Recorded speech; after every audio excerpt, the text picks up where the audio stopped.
Ah oui, voilà. OK. Bon, ben écoutez, bonjour tout le monde. Merci de vous connecter à ce webinaire. C'est un grand plaisir pour moi de partager avec vous quelques cas cliniques et quelques notions sur les greffes de cornée et sur les KERS. Donc, vous êtes 295 inscrits, ce qui est quand même plutôt un bon chiffre. Et là, pour le moment, vous êtes une quarantaine de connectés. J'espère qu'il y en aura un petit peu plus. Alors, en tout cas, je salue tous ceux que je connais, puis même tous ceux que je ne connais pas. On va parler donc pendant à peu près une bonne demi-heure, 35 minutes. Et puis après, il y aura 10-15 minutes de questions. Donc là, je suis connecté avec Elodie, qui est mon optométriste et qui m'aide donc dans le travail, qui connaît très bien la cornée également, et qui se fera un plaisir de retransmettre vos questions. Donc si vous avez des questions, on ne pourra peut-être pas répondre à toutes les questions, mais si vous avez des questions pendant que je parle, n'hésitez pas à poser vos questions, et vous aurez un espace pour cela. Voilà, donc je pense qu'on va pouvoir commencer. Voilà, Elodie, si tu peux me confirmer. Oui, c'est bon. Donc, on va commencer ce webinaire et on va parler donc surtout comme d'habitude de la cornée, mais surtout des greffes de cornée. Donc, à tout moment, encore une fois, vous avez un espace où vous pouvez poser vos questions. N'hésitez pas à poser vos questions. On se fera un plaisir de répondre si on a le temps d'y répondre à la fin. Et également, sachez que ce webinaire va être enregistré et donc il y aura le replay qui sera disponible. Donc, pour ceux qui n'ont pas pu y assister ou qui n'ont pas le temps d'y assister en totalité, n'hésitez pas à nous solliciter pour avoir le lien pour revoir la totalité du replay. Et donc, ce soir, on va parler des greffes de cornée. Donc, on va parler des greffes lamellaires. Le principe d'une greffe de cornée lamellaire est de ne remplacer que la couche pathologique et de conserver tout ce qui est bon. Donc, par exemple, on va parler des greffes endothéliales, les DIMEC, dans le cadre des pathologies endothéliales. On va également parler des greffes stromales. Donc, la principale pathologie stromale dans laquelle on est amené à remplacer le tissu, c'est le kératocone. Et donc, c'est la DALC, la technique. Et enfin, on va parler de quelque chose qui est assez nouveau, les KERS, c'est-à-dire les anneaux intracornéens halogéniques dans la chirurgie du kératocone. Donc, on va commencer par parler des greffes endothéliales de type DIMEC. Donc, elles sont indiquées dans les pathologies endothéliales. Il y a principalement deux types de pathologies endothéliales. Il y a la cornée guttata, qui est une pathologie génétique, et la décompensation endothéliale après chirurgie, par exemple chirurgie de la cataracte, ou comme on va le voir tout à l'heure, après un implant irien. Le principe de la DIMEC, c'est d'aller remplacer uniquement la membrane de Descemet avec l'endothélium. Donc sur le patient, sur le receveur, on va retirer cette petite membrane, donc ça va être ce qu'on appelle un endothéliorhexis, et on va conserver le reste du stroma. Sur le greffon qu'on aura commandé auprès de la Banque des yeux et pour lequel on aura demandé au moins 2500 cellules par millimètre carré et un donneur de au moins une soixantaine d'années, on va voir pourquoi. On va prélever uniquement l'endothélio-Descemet qu'on va colorer et ensuite qu'on va injecter dans la chambre antérieure du patient et aller la coller contre le stroma du receveur et en la tamponnant à l'aide d'une bulle d'air ou d'un gaz. Et le patient devra rester à plat d'eau strict pendant 48 heures de manière à ce que la bulle d'air appuie au bon endroit. Donc voici une vidéo qui montre la technique chirurgicale de base. Donc on commence par faire 3 incisions verticalisées. Ensuite, on va injecter de l'air dans la chambre antérieure. Donc, on va faire l'endothélio-rhexis sous air. C'est une technique qui n'est pas la plus facile, par contre, qui permet d'avoir la meilleure visibilité. Donc, on commence par faire une scarification périphérique avec un crochet de Sinskey inversé, qu'on appelle un crochet de Price. Et ensuite, on va donc peler la membrane de Descemet. Il y a un plan de clivage, ce qui fait qu'elle se décolle très facilement. Ensuite, on va faire une incision de 2,4 mm, l'incision principale, et on va aller retirer l'endothéliodescemet avec ce crochet de Sinskey inversé. Voilà, donc ça c'est la préparation du receveur.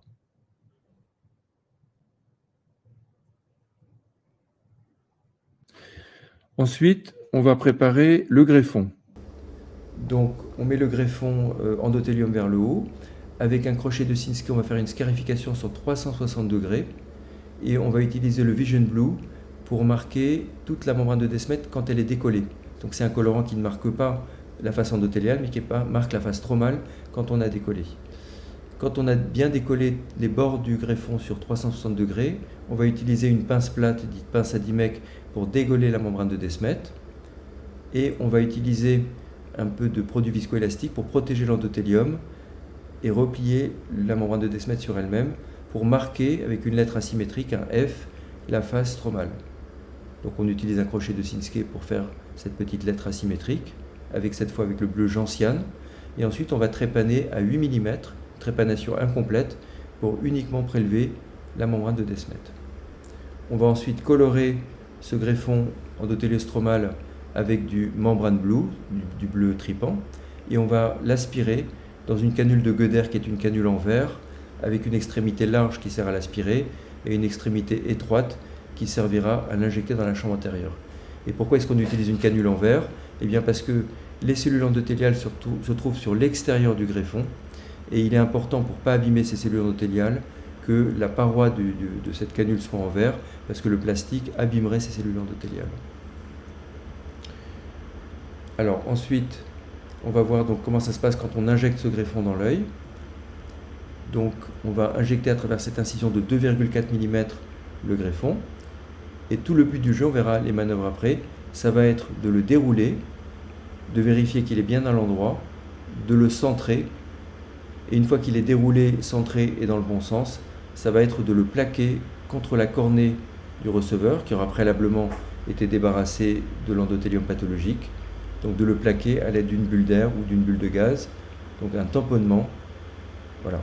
Une fois que ce tamponnement est fait, ça sera très important de dilater le patient, de le dilater très rapidement parce qu'on ne fait pas d'iridectomie périphérique. Si on ne fait pas de dilatation, il y aura forcément un blocage pupillaire. Donc une fois que l'intervention est terminée, immédiatement, on met toutes les 2 minutes un cocktail midriatique de midriaticum, nosiniéphrine et atropine, toutes les 2 minutes pour dilater rapidement le patient. Voici l'exemple d'un patient qui a une décompensation endothéliale après chirurgie de la cataracte. Voici l'aspect à J2. Donc vous voyez que à J2, donc le patient devra rester à plat d'eau strict pendant 48 heures, hospitalisé pendant 2 jours, puis après il va sortir au 2e jour. En général, on le revoit au cabinet, on l'examine, on fait un OCT. Voici l'aspect à J2, on voit qu'il y a un reliquat de la bulle d'air et on voit que la cornée est bien déturgée, il n'y a pas de décollement de la membrane de Descemet. Voici l'aspect à 2 mois pour un patient qui a bien évolué. Donc, on a vu que la DIMEC a 3 étapes. La première étape, c'est la préparation du greffon qu'on vient de voir. La deuxième étape, c'est l'endothéliorexis, et on va voir qu'est-ce qu'il faut faire et ne pas faire pour que ça se passe bien. Et enfin, on va voir toutes les manœuvres qui permettent de bien positionner le greffon dans la chambre antérieure sans le toucher. Donc concernant l'endothéliorexis, voici ce qu'il ne faut pas faire et ce qu'il faut faire. Donc c'est une petite vidéo qui montre d'abord ce qu'il ne faut pas faire. C'est pratiquement mon premier cas de Descemet. Et ce qu'il ne faut pas faire, c'est de construire les contre-incisions très horizontales. Pourquoi? Parce que quand on va injecter l'air dans la chambre antérieure pour faire l'endothéliorexis, eh bien, on aura facilement une fuite d'air, ce qui va beaucoup gêner ce geste particulièrement délicat à réaliser. Au contraire, il faut faire des incisions verticalisées, très verticalisées, presque même inverses, ni trop larges pour qu'il n'y ait pas de fuite d'air, ni trop étroites pour avoir la place de rentrer la canule. On peut en faire 2 ou 3. Et quand on construit cette incision de cette manière-là, vous voyez que quand on rentre le crochet de Sinskey inversé, on n'a pas de fuite d'air, ce qui permet de réaliser l'endothéliorexis de manière plus facile, plus aisée. On a vu qu'il y avait 3 étapes difficiles. La préparation du greffon, on l'a vu tout à l'heure. L'endothéliorexis, on vient de le voir. Et maintenant, on va voir et c'est le plus important, on va voir toutes les manœuvres qui permettent de positionner le greffon sans le toucher, parce que ça s'appelle une no-touch technique. Donc, positionner le greffon, ça veut dire premièrement repérer le sens du greffon, parce qu'il y a un sens à l'endroit, un sens à l'envers. Deuxièmement, si le greffon est à l'envers, il faut savoir le retourner. Et troisièmement, quand le greffon est à l'endroit, il va falloir savoir l'étaler et le centrer sans le toucher avant de faire le tamponnement avec le gaz. Donc, pour repérer le sens du greffon, il y a plusieurs techniques. Premièrement, il faut savoir que le rouleau endothélial s'enroule de telle manière que les cellules endothéliales sont à l'extérieur du rouleau. Ce qui veut dire que ça, c'est le bon sens. Le sens d'enroulement est tel qu'il faut que les cellules endothéliales soient contre l'iris. Et quand le greffon est déroulé, vous voyez que les cellules endothéliales, il ne faut surtout pas qu'elles soient contre le stroma, mais au contraire contre la chambre antérieure. Donc, il y a plusieurs méthodes. Premièrement, il faut savoir repérer le sens d'enroulement déjà dans la canule avant d'injecter dans la chambre antérieure. Deuxièmement, la marque F qu'on a dessinée tout à l'heure, quand on prépare le greffon, ça permettra de se repérer. Et troisièmement, il y a ce qu'on appelle la méthode de Moussouris. Donc, Élodie, n'hésite pas à m'arrêter si à nouveau tu as des messages comme quoi le son n'est pas bon. Non, là, ça a l'air d'être bon. Ok.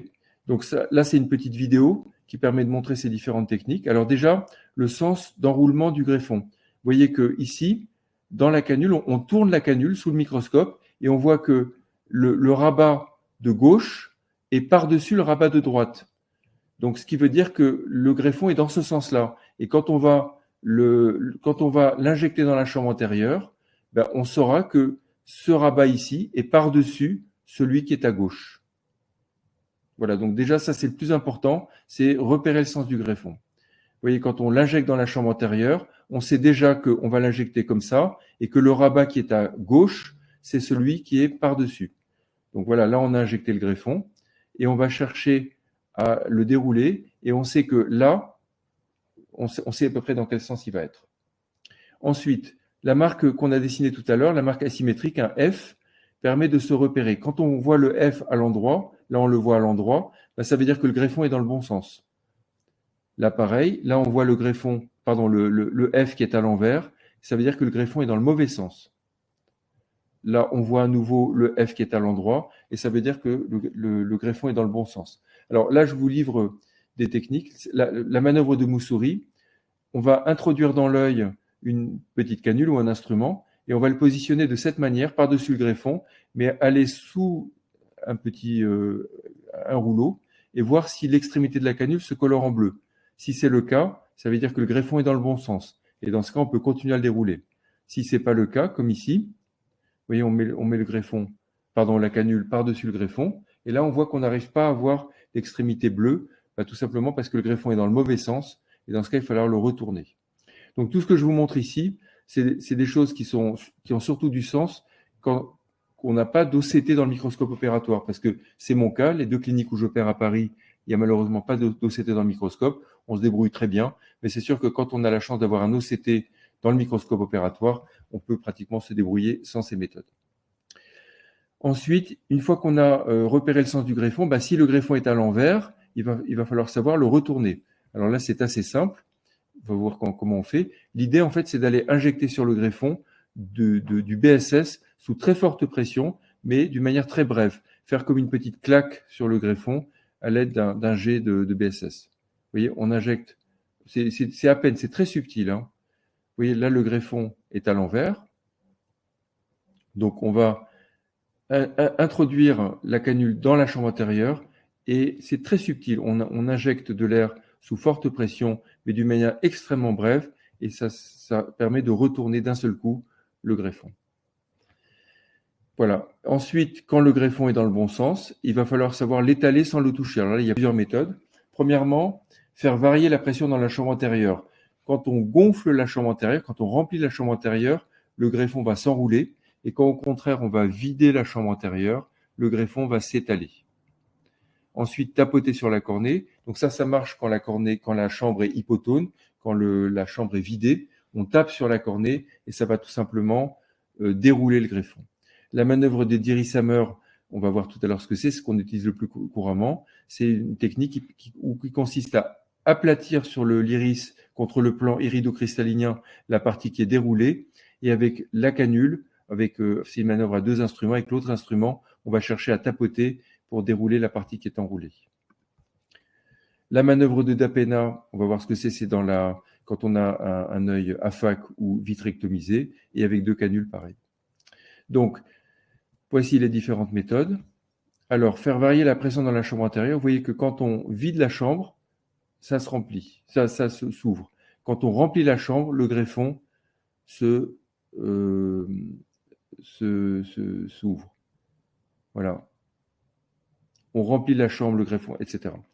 Quand on tapote sur la cornée, donc quand on a une chambre hypotone et qu'on tapote sur la cornée, le greffon va s'ouvrir tout doucement. Voilà, donc on tapote tout doucement et le greffon va s'ouvrir. Tout à fait.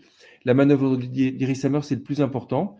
On plaque la partie qui est déroulée contre l'iris. Et la partie qui est enroulée, on va tapoter pour aller la dérouler. Vous voyez, on plaque la partie qui est déroulée. Et avec l'autre, on donne des petits coups brefs sur la cornée, en extraoculaire. Et ça va permettre de dérouler la partie qui est enroulée. Voilà, plusieurs exemples de manière de dire ça. C'est vraiment la manœuvre de base pour dérouler le greffon.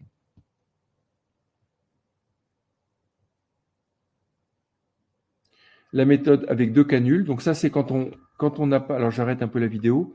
Quand on a un œil qui est vitrectomisé ou AFAC, en général, le plan iridocristallinaire est complètement mou et on ne peut pas s'appuyer dessus.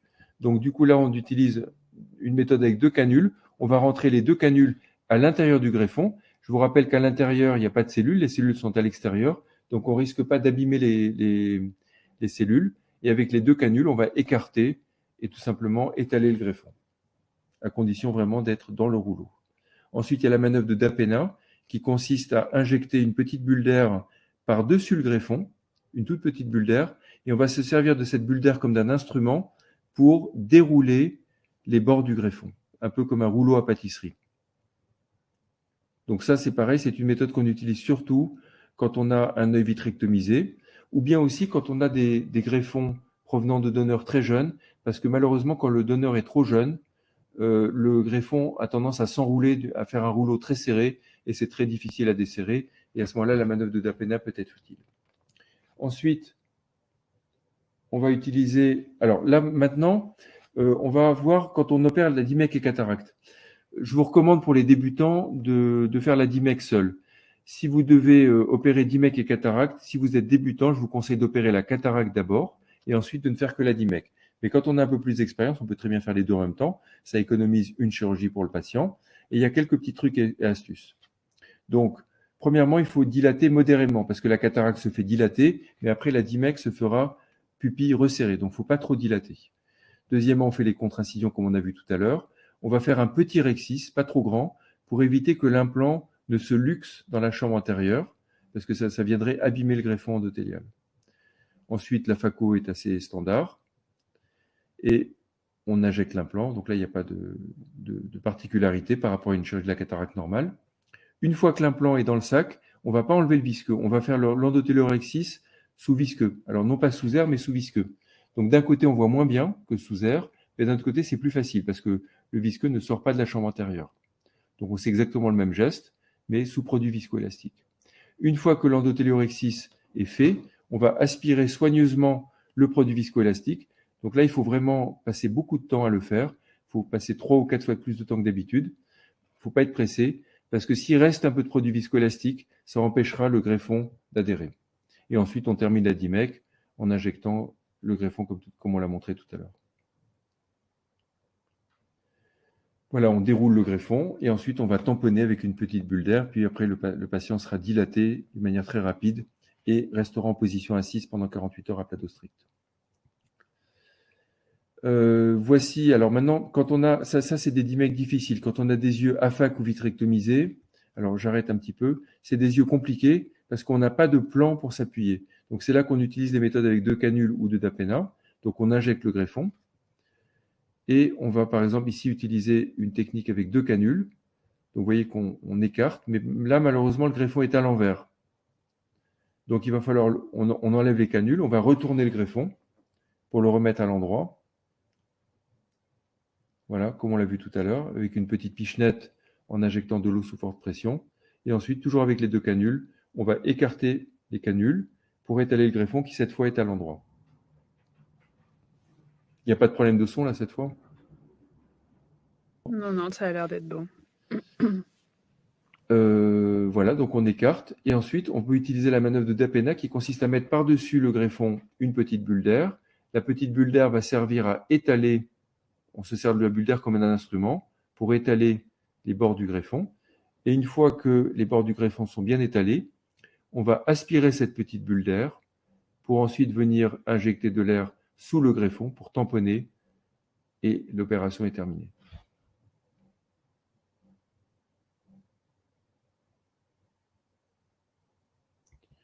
Alors maintenant, je vais vous présenter le cas d'une patiente que j'ai eue il y a peut-être 2 ou 3 mois, une patiente un peu compliquée, jeune, profil un peu mannequin, youtubeuse, influenceuse et qui s'était fait mettre à Dubaï, ainsi que sa sœur d'ailleurs, et toutes ses copines, des implants, parce qu'elles ont les yeux marrons, donc là, elle voulait avoir les yeux verts. Elle s'est fait mettre des implants aériens en 2016, donc il y a une dizaine d'années à peu près. C'est des choses qu'on fait absolument qu'on fait plus maintenant, et vous allez voir pourquoi. Eh bien, parce que tout simplement, ça entraîne une détérioration du comptage endothélial. Donc, sur son œil gauche, le bon œil où elle voyait encore, elle avait 1100 cellules par millimètre carré. Donc, on a été obligé de retirer son implant. Et sur le mauvais œil, son œil droit, elle avait carrément une décompensation endothéliale. Donc là, on a retiré l'implant et fait la DIMEC dans le même temps opératoire. Donc, voici la chirurgie. Donc, c'est un peu comme pour les opérations, comme pour la DIMEC classique. Là, on commence par retirer l'implant aérien. Et ensuite, on va faire la DIMEC. Donc, on fait l'endothéliorexie sous air. Heureusement que la DIMEC a bien marché parce que la patiente avait par ailleurs un profil psychiatrique assez sévère, ce qui a compliqué beaucoup le suivi post-opératoire. Donc, heureusement que la chirurgie était vraiment parfaite, sans aucune complication. Là, vous voyez qu'on enlève l'endothélium parce qu'il y a un tel œdème que le fait d'enlever l'endothélium permet d'améliorer la visibilité. On injecte le greffon, on déroule, la manœuvre de Dirichlet qui permet de dérouler le greffon. Le greffon est dans le bon sens, bien centré, et on injecte la bulle d'air. Et quand on a enlevé l'épithélium pour mieux voir, il faut penser à mettre une lentille de protection. Donc voici l'aspect post-opératoire à J3 et à 1 mois où la patiente a récupéré une très bonne vision. Voilà, donc là on a fini pour la DIMEC. On va parler maintenant de la greffe stromale, la DALC, donc Deep Lamellar Anterior Keratoplasty, ou la CLAP en français, kératoplastie lamellaire antérieure profonde. Donc c'est pour les pathologies stromales et essentiellement pour le kératocone. Alors, la prise en charge du kératocone, vous savez tous qu'il y a une chirurgie conservatrice, les anneaux, le laser topoguidé, le cross-linking, qui permet d'améliorer la vision en régularisant la géométrie cornéenne et qui permet également de stabiliser la maladie grâce au cross-linking. Il y a également les implants ICL qui permettent de traiter des fortes myopies. Toute cette chirurgie marche très bien, si bien qu'on peut se demander s'il reste encore de la place pour les greffes endothéliales, stromales, puisqu'on en fait de moins en moins. Grâce au cross-linking, on arrive à stabiliser les patients et éviter qu'ils évoluent vers un stade où il faudra faire une greffe de cornée. Néanmoins, est-ce qu'il reste encore quelques indications ? Il faut savoir que toute cette chirurgie conservatrice donne d'excellents résultats quand on a un stade peu avancé, mais au fur et à mesure que le stade est plus avancé, moins on a des bons résultats sur le plan de la récupération visuelle, si bien qu'à un certain stade, quand vraiment le stade est trop avancé, ça ne sert plus à rien de faire cette chirurgie. Et il faut partir. Alors attendez, j'ai mon chat qui. Il faut partir sur une greffe stromale. Quels sont les critères qui permettent de prendre cette décision ? Eh bien, quand on a une pachymétrie trop fine, ça permettra. Enfin, on ne pourra plus faire le cross-linking. Quand on a un Kmax trop avancé, quand on a une meilleure acuité effondrée, quand on a une meilleure acuité vraiment trop basse, on a peu d'espoir qu'elle remonte. Et quand à la lampe à fente, on découvre qu'on a des stries de Vogt, qu'on a une T cornéenne ou éventuellement un hydrops, là, ça ne sert vraiment plus à rien de faire cette chirurgie conservatrice et on s'orientera directement vers une greffe. Voici 2 exemples. Un exemple de kératocone avancé où là, on a quand même des chances d'une bonne récupération visuelle puisqu'on a une meilleure acuité qui n'est pas trop effondrée et une réserve pachymétrique encore suffisante pour faire toute cette chirurgie conservatrice. Et là, par contre, on a vraiment un kératocone avec un Kmax à 64, une meilleure acuité absolument effondrée et une pachymétrie trop fine. Ça ne sert plus à rien de s'orienter vers des anneaux, du laser topoguidé ou du cross-linking. On partira directement sur une greffe de cornée. Donc, le principe de la DALC, c'est d'aller retirer le stroma du patient. Alors déjà, quel est l'intérêt de la DALC par rapport à la kératoplastie transfixiante ? Eh bien, l'intérêt n'est certainement pas visuel, parce que la DALC, on obtient des résultats visuels exactement équivalents à ceux qu'on obtient en kératoplastie transfixiante. L'avantage de la DALC, c'est en termes de longévité du greffon. Quand on fait une greffe de pleine épaisseur, une kératoplastie transfixiante, la durée de vie d'un greffon est d'environ 25 à 30 ans. Quand on a un jeune patient qui a 20 ans, on lui fait une KT, on sait que vers la cinquantaine, soixantaine, il faudra souvent refaire une nouvelle greffe. L'intérêt de la DALC, c'est de pouvoir garder son greffon toute sa vie, puisqu'on n'a pas de risque de rejet endothélial, et en termes de longévité endothéliale, on peut vraiment garder son greffon toute sa vie. Donc le principe, c'est sur le patient d'aller retirer le greffon, le stroma, de conserver l'endothélium et la membrane de Descemet, et sur le greffon, d'aller retirer la membrane de Descemet, d'aller trépaner et d'avoir un greffon stromal pur qu'on viendra ensuite suturer par-dessus l'endothélium du receveur et c'est ça la DALC.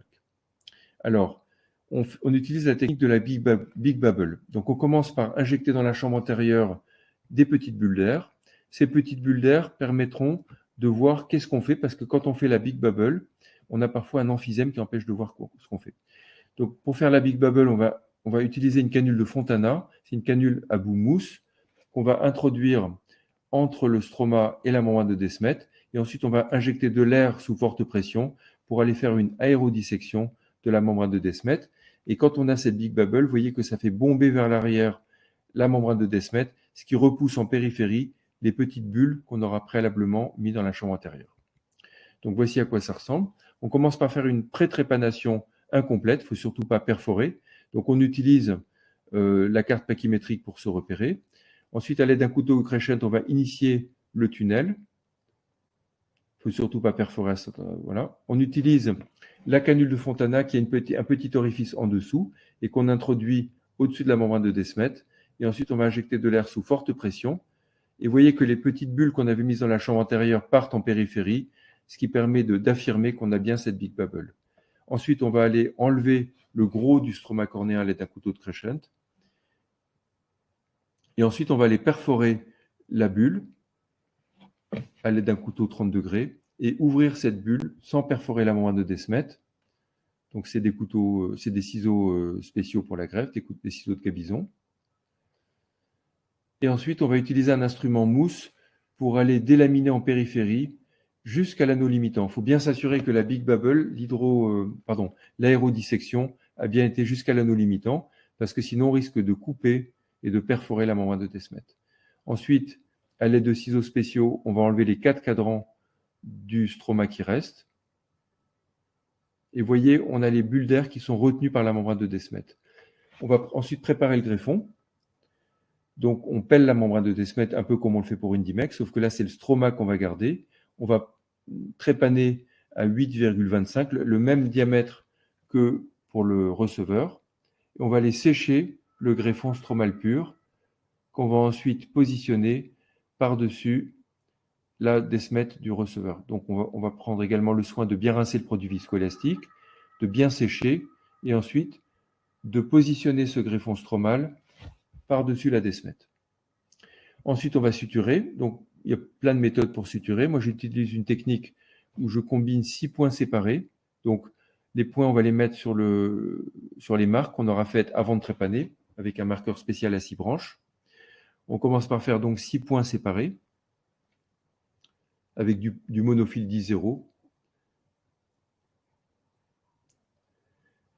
Donc voilà, on fait les 6 points. Ensuite, on va enfouir les points. Alors, il faut faire attention que toute cette chirurgie se fait sans eau. Il ne faut vraiment pas mouiller l'interface entre le stroma et la membrane de Descemet, sinon on risque d'avoir un manque d'adhérence. On va enfouir ces points et ensuite on va faire un surjet. Donc on commence par passer le point sur l'anneau limitant. Il faut bien repérer là où on a commencé. Et ensuite on va passer un deuxième point. Et ensuite on va passer 2 points. Entre chaque marque, on passera 2 points. On fait 2 passages entre chaque marque. Et on fait tout le tour comme ça. Il faut faire attention à chaque fois de ne pas perforer la membrane de Descemet. Et quand on a terminé le surjet, le dernier point va être passé sur le greffon, exactement en regard de là où on avait démarré le surjet. Si bien qu'on a 2 brins qu'on va pouvoir nouer. On va faire 2 nœuds, enfin 2 boucles, mais ce qui permettra de ne pas bloquer, surtout pas bloquer le surjet. Et ça permettra de tendre le surjet. Donc il faut bien le tendre des 2 côtés. Il faut renforcer les tensions du surjet. Et une fois que le surjet est bien tendu, c'est là qu'on va faire 2 points supplémentaires qui viendront bloquer le surjet. Ça, c'est un cône de Maloney qui permet de voir qu'est-ce qu'on a comme astigmatisme. Là, on voit qu'on a l'axe horizontal qui est beaucoup plus cambré. Donc, on va détendre le surjet en essayant de ne pas casser le fil parce que sinon, il faut tout recommencer. Voilà.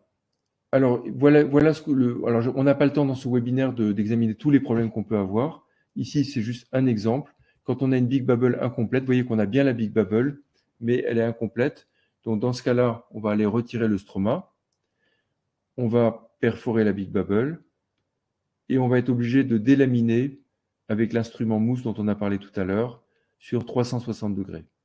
voyez, il y a un plan de clivage qui se fait très bien entre la membrane de Descemet et le stroma.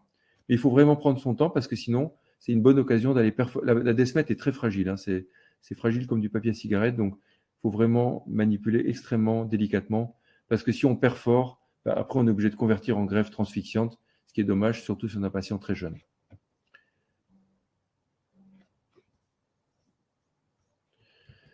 Voilà, donc voici un cas clinique, un exemple de greffe. Vous voyez qu'ici on a une T cornéenne, donc c'était vraiment une bonne indication pour faire une DALC.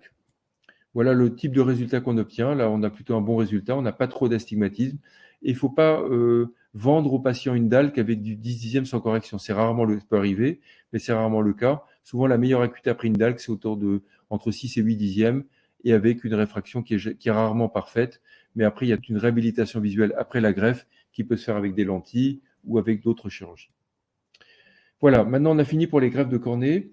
Et donc on va parler maintenant des anneaux intracornéens allogéniques. Donc les KERS, c'est des anneaux qui sont fabriqués à partir de greffes de cornée. Donc il s'agit quand même d'une véritable greffe. Alors juste un petit rappel sur les anneaux très rapide. Les anneaux en PMMA sont des petits dispositifs qui sont insérés dans l'épaisseur de la cornée après réalisation d'un tunnel au laser femtoseconde. Ils vont induire des variations morphologiques de la cornée, donc améliorer la géométrie de la cornée, ce qui permettra d'améliorer, de faire remonter la meilleure acuité et de réduire la métropie sphéro-cylindrique. Et on peut voir l'effet de l'anneau en mesurant la carte kératométrique différentielle entre avant et après la pose de l'anneau. C'est ce qu'on appelle le pattern d'aplatissement qui dépend de chaque type d'anneau, ce qui fait que pour chaque kératocone, choisir le bon anneau, c'est choisir le bon pattern d'aplatissement. Toujours est-il que ces anneaux permettent de faire remonter la meilleure acuité et de corriger la métropie. Les anneaux, ça date de 2000. Au début, c'était utilisé en chirurgie réfractive. C'était les Intacs qui ont été introduits par le professeur Collin, Joseph Collin, en 2000. C'est lui qui a été le premier à publier là-dessus. Mais malheureusement, ces Intacs, par la suite, ont montré beaucoup de complications et jusqu'à 35% d'explantation, ce qui a amené à l'émergence d'une nouvelle technique, justement des anneaux intracornéens allogéniques, qui a été mise au point par Susan Jacob, qui est une ophtalmo indienne, et ça a été publié pour la première fois en 2018.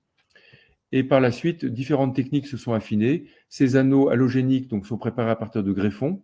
On peut les découper soit manuellement avec un double trépan, donc c'est le double trépan qu'elle a mis au point elle-même en 2018, qu'on utilise toujours encore. Mais on peut utiliser également plutôt le laser femtoseconde, c'est plus simple. À l'image des anneaux asymétriques, on peut faire des KERS asymétriques, soit manuellement, soit avec le laser femtoseconde. On va voir tout à l'heure qu'on peut découper plusieurs KERS, plusieurs anneaux halogéniques dans la même greffon, et que récemment est apparue une technique de rigidification, parce que sinon c'est du tissu mou. Donc pour l'introduire dans un tunnel intrastromal, c'est beaucoup plus compliqué qu'un anneau rigide. Donc il y a des techniques qui permettent de les déshydrater pour les rigidifier, ce qui facilite leur insertion. Donc là, c'est la technique qu'on utilise nous-mêmes. À partir d'un greffon, on fabrique 8 KERS, c'est-à-dire 8 fragments de 7 mm. Donc on commence par faire une découpe lamellaire profonde à 400 microns. Ensuite, on va faire 5 découpes concentriques tous les 1,5 mm, donc à 3, 4,5, 6, 7,5 et 9 mm, ce qui va permettre de sortir 4 anneaux qu'on va ensuite découper en petits fragments de 7 mm et qu'on va incurver, et ensuite qu'on va mettre à sécher sur un chauffe-tasse pendant une trentaine de minutes à 55 degrés. Voici à quoi ça ressemble. Alors demain, j'ai un programme avec 8 KERS, justement. On monte le greffon sur une chambre antérieure artificielle. On va enlever l'épithélium avec un scarificateur. On va marquer le centre. Ensuite, nous, on utilise l'intralase. On va découper donc tout ce qu'on vient de dire. On va commencer par faire la découpe profonde à 400 microns sur un diamètre de 9,2 mm. Et ensuite, on va faire 5 découpes circulaires concentriques tous les 1,5 mm. Ensuite, on va prélever très facilement ces petits anneaux stromaux qu'on va ensuite découper sur un petit support en fragments de 7 mm et on va leur donner une forme arrondie. Donc c'est une chirurgie très minutieuse. Ils sont vraiment très fins et c'est des anneaux qui feront 750 microns de large et 400 microns d'épaisseur. Donc ça, c'est le deuxième anneau qu'on découpe en 2 fragments. Et en tout, ça permettra de fabriquer 8 KERS. On va voir après pourquoi on en fabrique plusieurs à partir d'un même greffon. En fait, je peux vous le dire tout de suite, c'est tout simplement parce que c'est très cher. Le greffon coûte 2 000 €. Et si on doit fabriquer 1 ou 2 kers avec un seul greffon, je ne vous dis pas la note pour le patient, c'est plus du tout rentable. Donc, on est obligé de fabriquer plusieurs kers à partir d'un même greffon, tout au moins en France. Voilà, ensuite, on met les kers à sécher sur un chauffe-tasse pendant entre 30 et 40 minutes. Sur le patient, c'est comme pour les anneaux en PMMA, on va faire un marquage en position assise, un marquage de l'axe horizontal, marquage de l'axe visuel. On va découper le tunnel un petit peu plus superficiellement. On va faire les mêmes marques que pour les anneaux en PMMA. On va être obligé là de délaminer avec un instrument spécial pour éviter les ponts, parce qu'encore une fois, cet anneau, même séché, est quand même plus souple qu'un anneau en PMMA. Et ensuite, on va introduire l'anneau halogénique dans le tunnel. Voici un exemple. Donc, on a des résultats un petit peu comparables à ceux qu'on obtient avec les anneaux, les Keraring, les anneaux en PMMA. Vous voyez que ça permet de faire remonter la meilleure acuité, ça permet d'améliorer la réfraction. Vous voyez la carte différentielle qui montre l'effet de l'anneau. Ici, le KERS en lampe à fente. Ici, en coupe en OCT qui permet de voir la coupe de l'anneau. Voici un autre exemple qui montre qu'on a une efficacité, mais une certaine régression dans le temps dû à un remodelage épithélial. Vous voyez qu'on a une régression de l'effet torique. Voici encore un exemple qui montre quand même globalement une relative efficacité. Donc la question est de savoir, est-ce que les KERS, c'est une technique qui est prometteuse, mais est-ce que ça va remplacer les anneaux en PMMA? Alors, pour répondre à cette question, on peut examiner plusieurs items. Donc d'abord en termes d'efficacité. Shadi Awad, qui est un illustre chirurgien libanais, qui est une des sommités en ce moment dans ce domaine, a publié l'année dernière un article comparant les Intacs SK, c'est des anneaux qu'on n'utilise plus actuellement, avec les KERS, et qui a montré des résultats comparables. Nous, on a une très grande expérience en Keraring, on a pratiquement sur 15 ans presque 2000 yeux, et une expérience débutante en KERS. On a présenté à la Saphir cette année une étude comparative entre les Keraring et les KERS. Donc pour cela, on a comparé ce qui était comparable. On a choisi des anneaux qui avaient été opérés de KERS, d'anneaux halogéniques et en PMMA, des kératocones décentrés ayant bénéficié d'un seul anneau. Et on a utilisé un appariement par une méthode de score de propension, un appariement sur 7 paramètres. Donc on a comparé des yeux qui avaient vraiment les mêmes paramètres préopératoires. Il y a une vingtaine d'yeux dans les deux groupes, et on a trouvé des résultats à peu près comparables entre les deux groupes.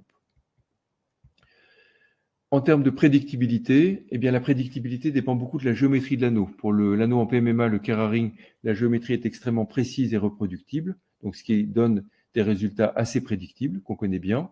Par contre, en KERS, on a une géométrie qui est beaucoup moins précise. Il n'y a pas deux KERS qui se ressemblent.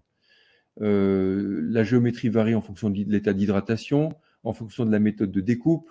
C'est très chirurgien dépendant, et donc on a a priori des résultats moins prédictibles qu'avec des anneaux en PMMA. En termes de possibilités de customisation, ça c'est un item important, puisque tous les kératocones sont différents. Il n'y a pas deux kératocones qui se ressemblent, ce qui veut dire que pour chaque kératocone, on doit appliquer une technique chirurgicale qui sera customisée, qui sera adaptée à chaque patient. Et notamment, qu'est-ce qu'on peut customiser? Eh bien, justement, la géométrie des anneaux. Donc, si on peut facilement le faire pour les anneaux en PMMA, puisqu'on a 20 ans de recul, les laboratoires nous proposent actuellement des anneaux qui varient, dont les paramètres varient énormément. On a même des anneaux asymétriques. Ça permet pratiquement d'apporter une réponse à tous les phénotypes. Tous les kératocones peuvent être traités pratiquement par des anneaux. Pour les KERS, c'est beaucoup plus aléatoire. Alors, certes, il y a des tentatives de fabriquer des KERS asymétriques manuellement ou avec le laser, mais c'est une méthode beaucoup plus artisanale, moins précis. Donc ça se fait, c'est très bien de le faire, mais à mon sens, c'est moins précis que ce qu'on a avec les anneaux en PMMA. Par exemple, ici, on a des kératocones décentrés, donc ça, on peut facilement les traiter avec des anneaux en PMMA et également avec des KERS. En revanche, quand on a un phénotype de kératocone central ou paracentral qui doit bénéficier d'un anneau circulaire, avec un anneau en PMMA, c'est très facile à faire. Par contre, avec un KERS, c'est quand même beaucoup plus difficile. Par exemple, ici, on a un kératocone décentré qui bénéficie d'un anneau circulaire à gradient d'épaisseur. C'est beaucoup plus compliqué d'aller faire ça avec un KERS. Concernant la stabilité à long terme, ça dépend beaucoup de la stabilité géométrique. La géométrie de l'anneau d'une part. Alors si la stabilité de l'anneau en PMMA est certaine, concernant le KERS, on a une stabilité, une géométrie qui est a priori variable, due à des phénomènes de compression, dû à des phénomènes d'hydratation qui peuvent varier dans le temps. Et également, ça concerne également la stabilité de la géométrie du tissu environnant. C'est sûr que pour les Intacs, on avait des fonds stromales, des infiltrats, ce qui donnait une certaine instabilité géométrique du tissu environnant. En revanche, pour les Kerr-Haring, qui sont les principaux anneaux qu'on utilise actuellement, on n'a pratiquement pas de phénomène autour de l'anneau. On peut avoir un peu de fibrose, mais en tout cas, on a vraiment une stabilité à long terme. Concernant les Kers, le tissu environnant s'adapte aux Kers et on a forcément des interactions entre l'hôte et le receveur au même titre que ce qu'on a pour une DALC ou pour une kératoplastie transfixiante. Donc on a a priori, à mon avis, moins de stabilité à long terme que pour les anneaux en PMMA. Concernant les complications, ça c'est un domaine intéressant puisque tous les papiers qui parlent des Kers s'appuient justement, un des arguments pour développer les Kers, c'est justement l'intolérance, la fameuse intolérance au PMMA, avec les complications qu'on a avec les anneaux en PMMA. Alors si c'est vrai pour les Intacs, c'est sûr que les Intacs, il ne faut plus les poser, on a beaucoup de problèmes d'intolérance. En revanche, ce n'est pas du tout vrai pour les Kerr-Haring, puisqu'on a à peu près autour de 1% d'explantation. Cette différence est probablement due à la différence de taille et de forme entre les Intacs et les Kerr-Haring qui sont beaucoup plus petits. Et nous, à la Saphir, il y a un an, on a présenté une étude rétrospective monocentrique sur plus de 1500 yeux qui montrait autour de 1% d'explantation. Et encore, la moitié donc il y avait sur 1500 yeux, il y avait 20 yeux explantés. La moitié, c'était pour des raisons médicales, des halos, des décentrements, une intolérance visuelle, une infection, qui n'a rien à voir avec le PMMA. On aurait pu avoir la même chose avec des Kers. Et l'autre moitié, c'était dû au fait que l'anneau était trop proche de l'incision. Là encore, ça n'a rien à voir avec le matériau PMMA. Concernant les Kers, il y a aussi des complications. Il peut y avoir par exemple un rejet du Kers, ça a été décrit plusieurs fois. Il peut y avoir une fonte stromale, ça a également été décrit en particulier sur des yeux atopiques. Il y a un risque de transmission infectieuse, comme pour n'importe quelle greffe. Il y a également des cas de néovascularisation qui existent, qui ont été rapportés, mais qui n'ont pas encore été publiés. Les Kers ont également des limitations techniques. Premièrement, ça nécessite l'accès à un greffon, ce qui n'est pas possible dans tous les pays. Par exemple, au Maroc, c'est beaucoup plus ou en Algérie, c'est beaucoup plus compliqué. Pourtant, Dieu sait s'il y a beaucoup de kératocones, mais c'est beaucoup plus compliqué d'avoir accès à des greffons. Il y a également des contraintes de coût, parce que si le greffon est vraiment pas cher du tout en Inde, parce que j'ai discuté récemment avec Sono Jacob, et on a un greffon à $60, donc ce qui est très bien. En France, le greffon, malgré toutes les négociations que j'ai essayé d'entamer, le greffon coûte au moins 2000 €. Et bien voilà, on ne peut pas se permettre de faire un Kers ou deux Kers avec un seul greffon. Et donc nous, ce qu'on fait, c'est qu'on mutualise plusieurs patients. C'est ce que je vais faire demain matin, par exemple, au bloc la clinique de la vision. On a vu qu'on peut faire 8 Kers avec un seul greffon, ce qui permet de réduire le coût d'un Kers aux alentours de 400 à 500 €, qui est malgré tout toujours beaucoup plus cher que ce qu'on a avec un Kerr-Haring, dont le coût est entre 150 et 300 €. Parce qu'il n'y a pas que le greffon qu'il faut payer, il y a également les procédures femto, il y a également la biologie, il y a tout le matériel jetable, la chambre artificielle, et j'en passe. Donc le coût du Kers est quand même très élevé. Et donc ça complexifie beaucoup l'organisation du bloc opératoire, puisque si on veut agréger plusieurs patients sur un même greffon, eh ben, il va falloir programmer, c'est quand même pas tous les jours qu'on recrute des Kers, il va falloir programmer plusieurs greffons le même jour, il va falloir que les patients n'annulent pas. Bref, c'est beaucoup plus complexe que les Kerr-Haring qui sont très faciles à poser. La technique chirurgicale, bon ben voilà, elle est assez simple, c'est quand même plus complexe pour les Kers. La courbe d'apprentissage est plus longue. Le tunnel, c'est à peu près pareil. Le tunnel est un petit peu plus superficiel pour les Kers, c'est un petit peu plus large.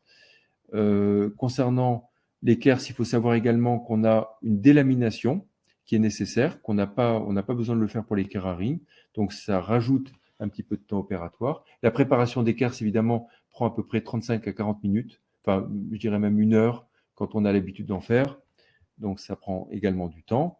Et l'insertion, conformément au plan de traitement, ça se fait à peu près pareil pour les deux techniques.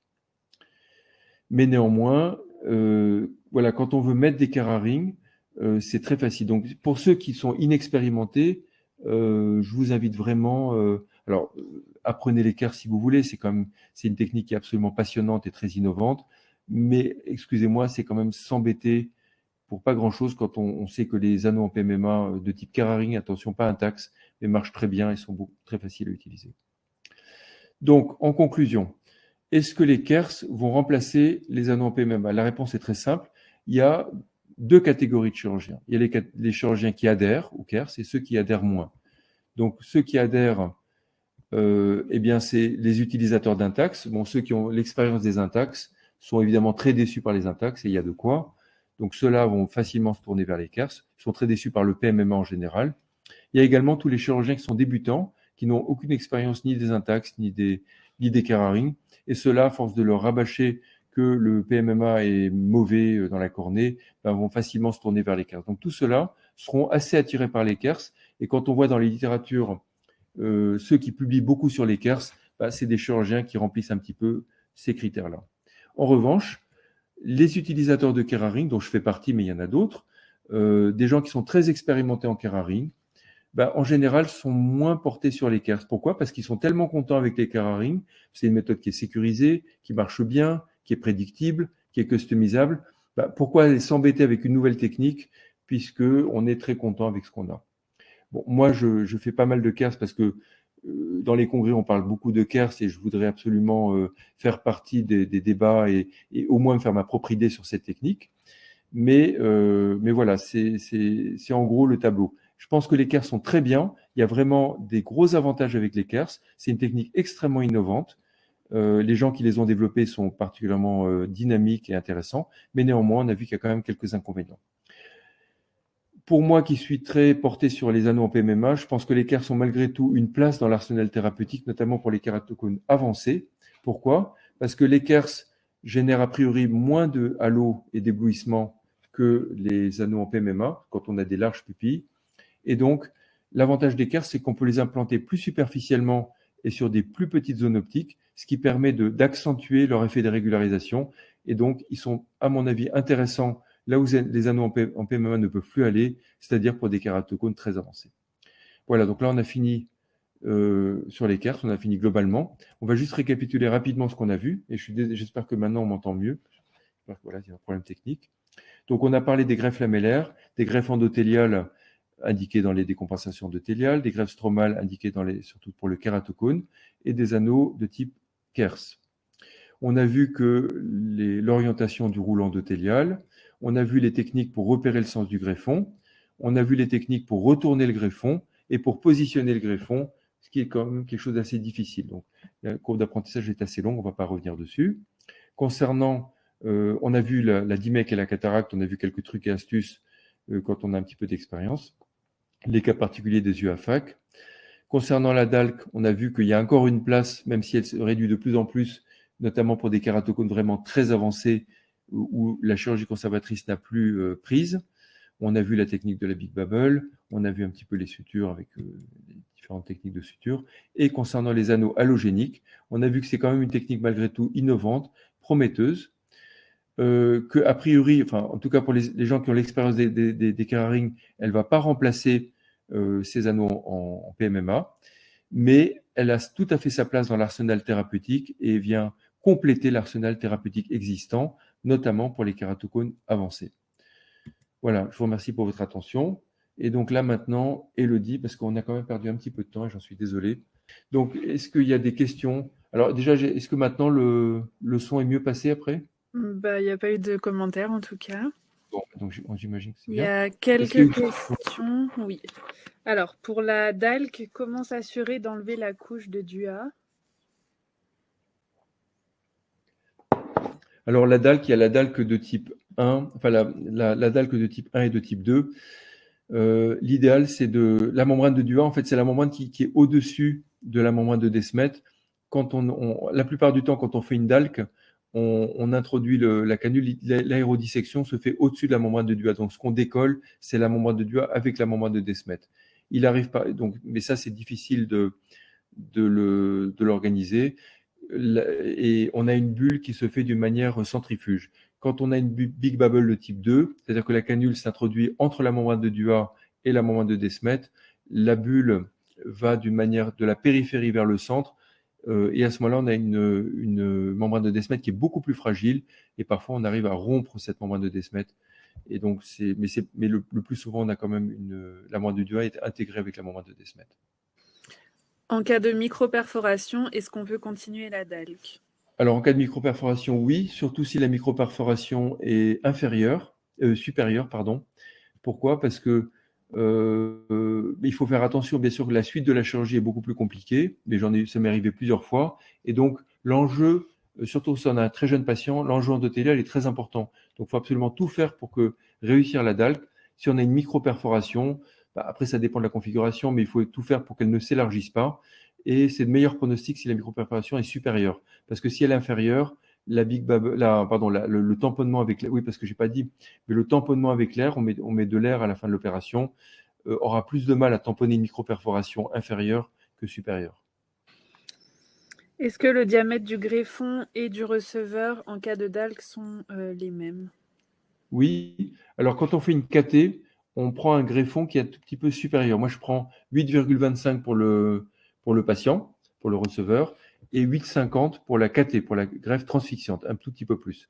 Quand on fait une DALC, par contre, c'est 8,25 aussi pour le receveur, mais par contre, c'est le même diamètre, c'est 8,25 également pour le greffon de DALC. Pourquoi ne pas utiliser... Donc là, on passe sur les KERS. Oui. Pourquoi ne pas utiliser des greffons non éligibles pour la greffe pour préparer les KERS? Alors ça, c'est la question qu'il faut poser aux banques, parce que moi, c'est la question que j'ai posée aux banques. Bien sûr qu'on utilise, et ce qui nous fourgue les banques, c'est bien sûr des greffons qui ne sont pas éligibles au DIMEC, qui ne sont pas fous. Quand il y a tellement de besoins en greffon que quand on a un greffon éligible au DIMEC avec des bonnes cellules endothéliales, on ne va pas l'utiliser pour les KERS. Ce que les banques nous donnent, c'est des greffons bouchons. En fait, c'est des greffons où l'endothélium n'est pas bon. Et donc, c'est ça qu'on utilise. Mais en pratique, j'ai essayé de négocier un prix plus bas, mais non, rien à faire, c'est comme ça. Après, je ne veux pas non plus les incriminer parce qu'elles font beaucoup d'efforts. On a 16 banques en France et ils ont également des coûts importants, notamment imposés par des contraintes légales. Donc voilà, mais en tout cas, c'est comme ça. Les greffons coûtent cher, qu'on ait un greffon de DIMEC ou un greffon bouchon pour un KERS. Utilisez-vous un nomogramme pour réaliser les KERS et pourquoi 750 microns de large et 400 microns de hauteur? Alors là, vous touchez du doigt, je ne sais pas qui a posé cette question, mais ça, c'est une question vraiment très intéressante. Et Jean-Jacques Martineau. Alors, je ne connais pas. En tout cas, bonjour Jean-Jacques Martineau. C'est une question très intéressante. En fait, pourquoi il n'y a pas de nomogramme? Parce que c'est ça justement pour moi une des failles de cette technique, c'est que autant en anneau en PMMA, vous prenez deux anneaux, ils sont strictement au micron près identiques, c'est comme deux implants de même puissance, sont strictement identiques. Quand vous prenez deux KERS, ils sont tous différents. C'est artisanal, on a des découpes, chacun découpe à sa manière. Moi, je vous ai montré la technique que j'utilise moi, mais le voisin, il va faire différemment. Avec un double trépan, ça sera encore différent. Donc, c'est pas standardisé, c'est une technique non standardisée. Alors, il y a des tentatives, les auteurs de KERS, ceux qui en font beaucoup, essayent de se réunir, essayent de mettre au point des nomogrammes, mais c'est vraiment pas gagné parce que on découpe les KERS d'une manière très différente. Et j'irai même plus loin. Il y a une société américaine qui fabrique ce qu'on appelle des KERA naturales, c'est des KERS artificiels, enfin qui sont quand même fabriqués à partir de greffons comme les membranes amniotiques humaines dessicquées.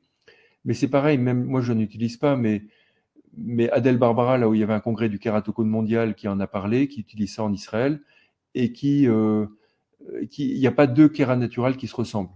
Donc c'est compliqué, on ne peut pas standardiser cette technique. C'est du tissu vivant, on ne peut pas vraiment standardiser. C'est une des failles de cette technique.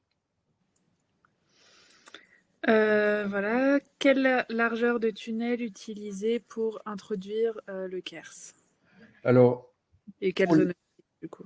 Alors, en fait, nous, on utilise, alors on fait un diamètre, alors pour la dimension du KERS qu'on a, nous, on utilise 4,9 de diamètre interne et 6,4 de diamètre externe, ce qui fait un tunnel, il y a donc, combien ça fait 1,5 mm, donc ça fait 750 microns de large à 300 microns de profondeur. Moi, je vous recommande de ne pas faire un tunnel ni trop large ni trop étroit. Ça ne veut rien dire ce que je dis, mais il ne faut pas faire un tunnel trop étroit parce que déjà, vous aurez un mal fou à introduire le KERS. Déjà, c'est un peu mou, c'est compliqué. Enfin, déjà, c'est pas très facile. Mais si vous faites un tunnel trop étroit, vous aurez déjà beaucoup de mal à l'introduire. Et ensuite, vous aurez le KERS, il est desséché, mais après, il va se réhydrater. Et quand il va se réhydrater, si le tunnel est trop étroit, il va vraiment être très comprimé. Alors, vous aurez un effet de stretching très important, mais vous aurez vraiment un effet de compression important. Et ça, c'est un facteur de risque qui peut favoriser une fonte stromale par la suite, sur du long terme. Donc, ne faites pas un tunnel trop étroit. Ne faites pas non plus un tunnel trop large. L'avantage de faire un tunnel large, c'est que vous pourrez l'insérer beaucoup plus facilement, la technique sera plus facile, il n'y aura pas trop de facteurs de compression, il y aura un petit peu moins d'effets de régularisation. Mais il ne faut pas faire un tunnel trop large, parce que si vous le faites vraiment trop large, après le KERS va se balader dans le tunnel. Et du coup, faut quand même que le nano soit bien positionné, bien centré. Donc, Shadi Awad, là, récemment au congrès du kératocone, a vraiment dit que je pense que les bonnes dimensions, c'est ce qu'on fait. Peut-être un petit peu plus large éventuellement, mais pas trop large. Voilà. Comment réalisez-vous des kers asymétriques? Oh, alors là, moi, j'en fais pas. Ça, il faut poser la question à ceux qui en font. Enfin, pour le moment, j'en ai pas fait. Déjà, c'est assez compliqué de faire des kers non asymétriques. Alors, par exemple, si vous posez la question à Sue Jacob, je crois qu'elle a déjà publié des trucs. Tapez son nom, tapez kers asymétrique, vous allez trouver des publications. Elle fait tout manuellement. Elle découpe avec un trépan.